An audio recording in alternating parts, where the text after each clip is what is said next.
Hello दोस्तों, नमस्कार। आपका स्वागत है एक और नई क्लास में। दोस्तों, अगर आप भी एचपीएसएससी क्लर्क और जेईआईटी के एग्ज़ाम की तैयारी करें तो ये क्लास आप सभी के लिए काफ़ी फ़ायदेमंद रहने वाली है। अगर आप पुलिस कांस्टेबल के एग्ज़ाम की भी तैयारी करें तो भी दोस्तों आपके लिए जो क्लास है बहुत ही फ़ायदेमंद रहेगी। आज की जो इस क्लास में दोस्तों मैं आप सभी के लिए टॉप 25 जीके के most important and selected questions लेके आ चुका हूं, जो कि आपके आगे आने वाले एग्जाम के लिए काफ़ी फ़ायदेमंद रहेंगे। तो पिछले कल दोस्तों हमारी कंप्यूटर की क्लास हो चुकी है जो आईटी वालों के लिए। तो आज जो क्लास रहेगी दोस्तों वे 918 के लिए भी फ़ायदेमंद रहेंगी, 903 के लिए भी, पुलिस कांस्टेबल के लिए भी। दोस्तों, अगर आप चैनल पर नए हो तो चैनल को सब्सक्राइब कर दीजिएगा और बेल वाले आइकन को जरूर दबाइएगा, ताकि आपके मोबाइल फ़ोन पर भी हमारी डेली क्लासों का नोटिफिकेशन टाइम टू टाइम पहुंचता रहे। तो चलिए फिर आपका ज़्यादा समय वेस्ट ना करते हुए हम आज का अपना सेशन शुरू करते हैं। दोस्तों, आज की जो ये क्लास है काफ़ी फ़ायदेमंद रहने वाली है आप सभी के लिए। तो आपसे रिक्वेस्ट है कि अगर आपको इनमें से कोई क्वेश्चन नहीं आता तो नोट जरूर कर लीजिएगा, पेन और कॉपी लेके जरूर बैठिएगा। फर्स्ट क्वेश्चन है कि निम्न राज्यों में से किसकी स्थापना अंत में हुई? आंध्र प्रदेश, गुजरात, कर्नाटक या फिर पंजाब। तो दोस्तों इन चार ऑप्शन की बात की जाए तो इन चारों ऑप्शन में सबसे अंत में जो स्थापना हुई है वे हुई है कर्नाटक की। ऑप्शन सी बिल्कुल यहाँ पे राइट आंसर हो जाएगा। वैसे अगर आपसे पूछ ली जाए कि भारत का ऐसा कौन सा राज्य है जिसकी स्थापना सबसे अंत में हुई है, दोस्तों तेलंगाना। आपको याद रखना, तेलंगाना एक ऐसा राज्य है जिसकी स्थापना सबसे अंत में हुई है। कब? तो 2014 में। दोस्तों, नेक्स्ट क्वेश्चन आपकी स्क्रीन पर है। वर्ष 1975 में आपातकाल की उद्घोषणा के समय भारत के राष्ट्रपति कौन थे? आपको याद रखना दोस्तों, महत्वपूर्ण क्वेश्चन है और इससे दोस्तों काफ़ी क्वेश्चन आपके एग्जाम में बनते हैं। जैसे कि अगर आपको एग्जाम में आ जाए कि वर्ष 1975 में आपातकाल की उद्घोषणा के समय भारत का प्रधानमंत्री कौन था, ठीक है। तो यहाँ पे सबसे पहले इस क्वेश्चन का आंसर बता देते हैं दोस्तों। क्वेश्चन है कि जब 1975 में राष्ट्रीय आपातकाल लगी थी दोस्तों, तो उस समय भारत का राष्ट्रपति था फखरुद्दीन अली अहमद। ऑप्शन सी बिल्कुल यहाँ पे राइट आंसर हो जाएगा।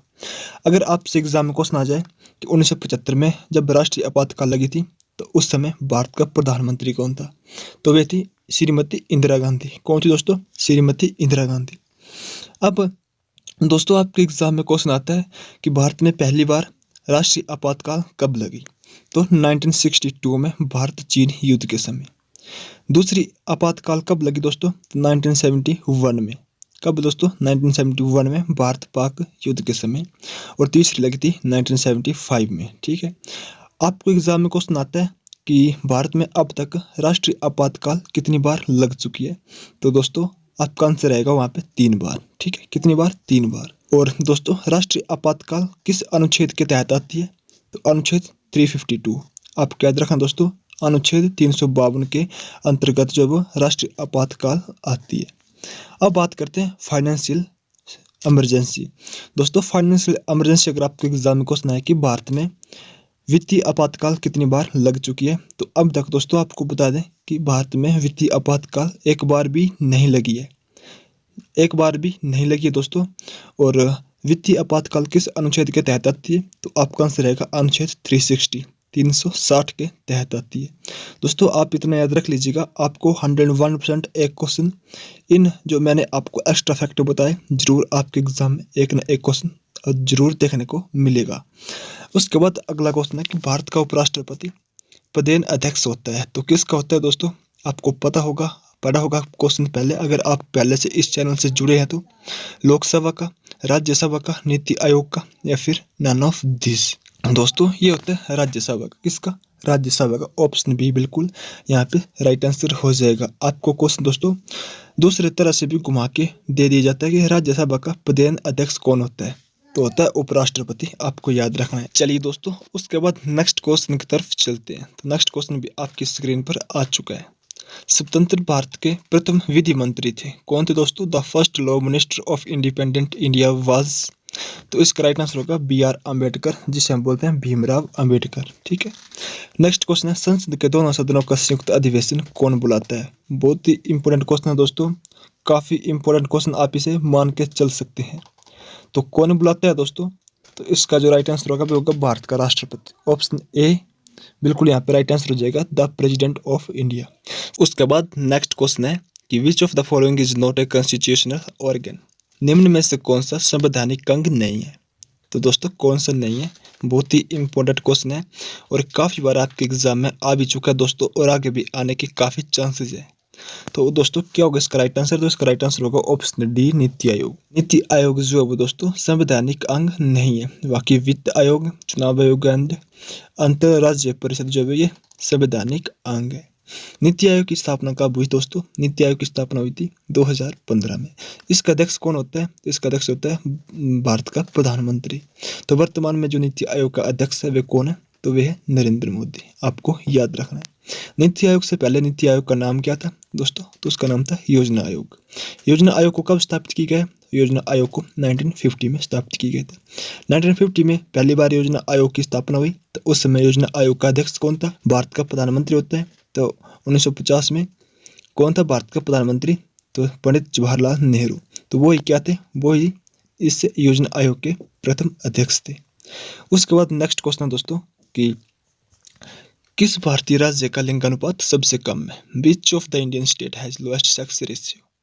तो इसका राइट आंसर होगा हरियाणा का। हरियाणा का जो लिंगानुपात है सबसे कम है। नेक्स्ट क्वेश्चन है भारत में सोने की खानें मुख्यतः स्थित है, तो कहाँ पे है दोस्तों, तो कहाँ पे होगा, इसका राइट आंसर दोस्तों ऑप्शन ए बिल्कुल यहाँ पे राइट आंसर हो जाएगा, कोलार में। उसके बाद नेक्स्ट क्वेश्चन है आपकी स्क्रीन पर कि भारत में कृषि में बेरोजगारी की प्रकृति है। दोस्तों भारत में जो कृषि की बेरोजगारी है उसकी प्रकृति क्या है, मौसमी है, प्रच्छन्न है, एवर बी दोनों है, फिर नन ऑफ दीज।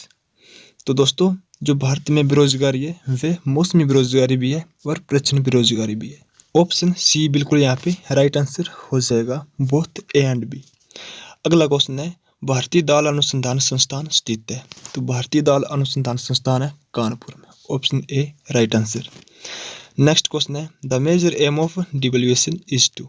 अवमूल्यन का मुख्य उद्देश्य है, तो दोस्तों अब मूल्यन का जो मुख्य उद्देश्य है निर्यात प्रोत्साहन, option A right answer, encourage export. Next question है वेरी वेरी इंपॉर्टेंट क्वेश्चन है दोस्तों, आपके क्लर्क का एग्जाम होता उसमें भी वाला क्वेश्चन पूछा गया था जिसका पोस्ट कोड 887 था, ठीक है। तो काफी इंपॉर्टेंट क्वेश्चन है, ध्यान से क्वेश्चन को करना है। क्वेश्चन है कि कौन सी बैंक पूर्व में इंपीरियल बैंक ऑफ इंडिया कहलाती है। तो कौन सी बैंक दोस्तों जो कि इंपीरियल बैंक ऑफ इंडिया कहलाती है, वह है SBI, ऑप्शन बी बिल्कुल यहाँ पर राइट आंसर हो जाएगा, state bank of India. State bank of India का पुराना नाम क्या था, इंपीरियल बैंक ऑफ इंडिया, आपको याद रखना है। स्टेट बैंक ऑफ इंडिया का हेडक्वार्टर कहाँ पे, मुंबई में। RBI reserve bank of India, इसका हेडक्वार्टर कहाँ पे, इसका भी मुंबई में। नेक्स्ट क्वेश्चन है सूर्य से पृथ्वी की औसत दूरी है, the average distance from the sun to earth is. तो कितनी दूरी दोस्तों सूर्य से पृथ्वी की औसत दूरी, तो इसका राइट आंसर होगा 150 मिलियन किलोमीटर, ऑप्शन बी बिल्कुल यहाँ पे करेक्ट आंसर हो जाएगा। अगला क्वेश्चन है आधी रेखा से गुजरती है, काफी इंपॉर्टेंट क्वेश्चन है, वेरी वेरी इंपॉर्टेंट क्वेश्चन है, इसलिए आपको बोल रहा हूँ कि इन सभी क्वेश्चंस को नोट जरूर कर लीजिएगा अगर आपको नहीं आते हैं तो। आपको दोस्तों ऐसे ही क्वेश्चंस एग्जाम में देखने को मिलेंगे। आधी रेखा से गुजरती है पेरिस से, ग्रीनविच से, न्यूयॉर्क से या फिर दिल्ली से। तो आधी रेखा से गुजरती है दोस्तों ग्रीनविच से, ऑप्शन बी यहाँ पे राइट आंसर हो जाएगा। नेक्स्ट क्वेश्चन है कि समोच्च रेखा समान डैश वाले स्थानों को जोड़ने वाली काल्पनिक रेखा है। तो जो समोच्च रेखा समान है दोस्तों कंटूर लाइन, वो है ऊंचाई वाले स्थानों को जोड़ने वाली काल्पनिक रेखा, ऑप्शन ए यहाँ पे राइट आंसर हो जाएगा। नेक्स्ट क्वेश्चन है काफी इंपोर्टेंट क्वेश्चन दोस्तों, बालू पत्थर यानी सैंडस्टोन में केंद्रित होता है, तो क्या होता है दोस्तों, तो उसमें होता है क्वार्टाइज, ऑप्शन ए यहाँ पे राइट आंसर हो जाएगा।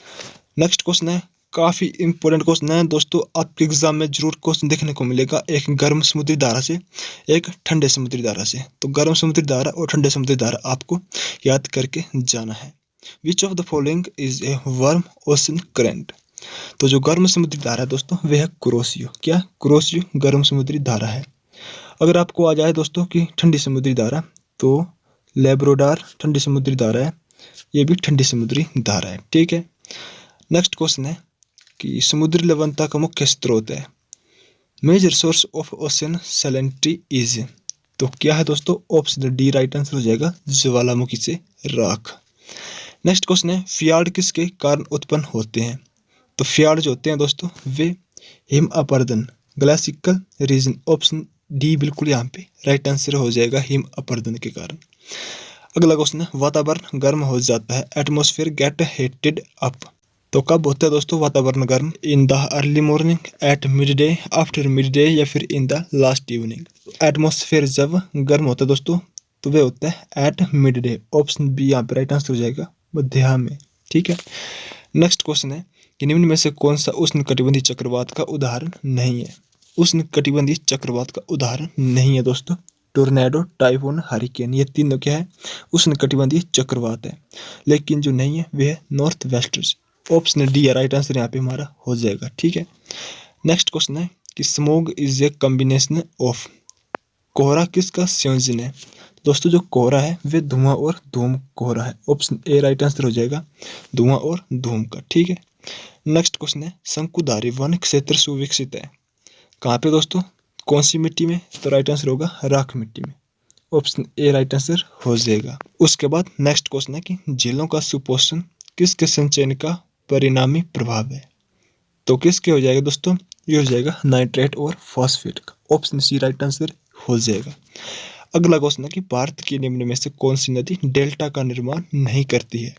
तो कौन सी नदी होगी दोस्तों जो कि डेल्टा का निर्माण नहीं करती है? गंगा होगी, गोदावरी होगी, महानदी होगी, या फिर ताप्ती होगी? तो दोस्तों जो डेल्टा नहीं बनाती है वह है ताप्ती नदी। ऑप्शन डी राइट आंसर हो जाएगा। तो दोस्तों ये थी हमारी आज की एक छोटी सी क्लास जिसमें कि दोस्तों आपको काफ़ी इंपॉर्टेंट एंड सिलेक्टेड क्वेश्चंस करवाए। सभी के सभी क्वेश्चन जो थे वो काफ़ी फायदेमंद थे आपके एग्जाम पॉइंट ऑफ व्यू से। अगर आपको कोई क्वेश्चंस नहीं आता हो तो नोट जरूर कर लीजिएगा। और दोस्तों अगर आप भी क्लर्क, जो या फिर पुलिस कांस्टेबल के एग्जाम की तैयारी कर रहे हो तो चैनल पर अगर आप नए हो, पहली बार विजिट किए हैं, तो चैनल को सब्सक्राइब करना बिल्कुल ना भूलें। सब्सक्राइब करने के बाद बेल वाली घंटी को भी जरूर दबा दें ताकि आपके मोबाइल फ़ोन पर दोस्तों ऑटोमेटिकली हमारी डेली क्लासों का नोटिफिकेशन टाइम टू टाइम पहुँचता रहे। तो चलिए दोस्तों फिर मिलते हैं आपको नेक्स्ट किसी इंपॉर्टेंट अपडेट में, या फिर इंपॉर्टेंट नोटिफिकेशन में, इन्फॉर्मेशन में, या फिर नेक्स्ट 8:30 बजे वाली डेली क्लास के साथ। तब तक जय हिंद, जय भारत, वंदे मातरम।